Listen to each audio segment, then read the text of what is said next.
आता बातमी बिहारमुळे महाराष्ट्रात निर्माण झालेल्या संघर्षाची। निकाल बिहार विधानसभेचा लागला, पण राजकीय खटके उडू लागले महाराष्ट्रात। बिहारमधल्या महागठबंधनच्या पराभवामुळे इकडे राज्यात महाविकास आघाडीत शिमगा सुरू असल्याची गत आहे। या संघर्षाला वाचा फुटले उद्धव ठाकरेंच्या गटाचे नेते अंबादास दानवेंच्या वक्तव्यामुळे।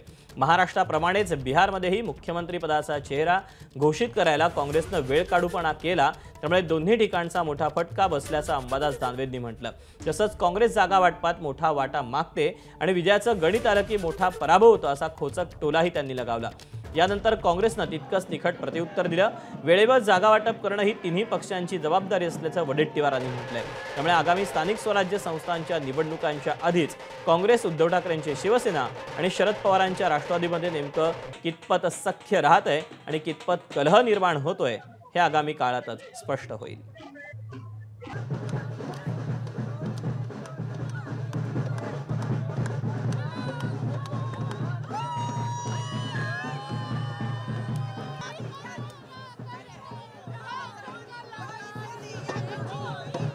दरम्यान दानवेंनी काय नेमका आरोप करताना म्हटलेला आहे, कशी टीका केली ती आपण पाहूया।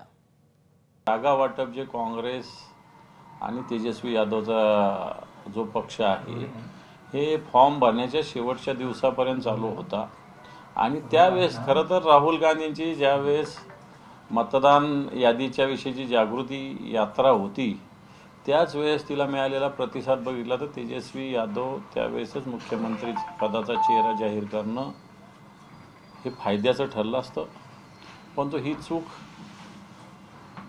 त्यावेळेस केलेली आहे। काँग्रेसचं असंच आहे, काँग्रेस जागा वाटपात याच्यात मोठ्या प्रमाणावर नुसता वाटा मागते।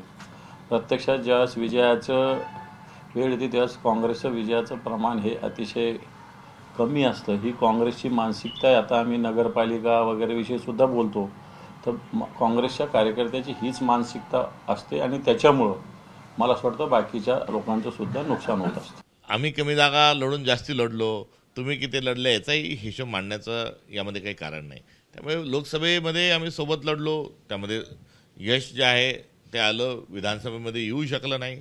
तर जे 1.25 महिन्यापूर्वी ज्या गोष्टी झालेल्या आहेत त्या गोष्टी बिहारच्या पार्श्वभूमीवर मांडण्याचं काही कारण नाही आणि महाराष्ट्राच्या राजकारणातून महाविकास आघाडीच्या चष्म्यातून बिहारच्या निवडणुकीकडे बघणं हे मला वाटतं चुकीचं आहे।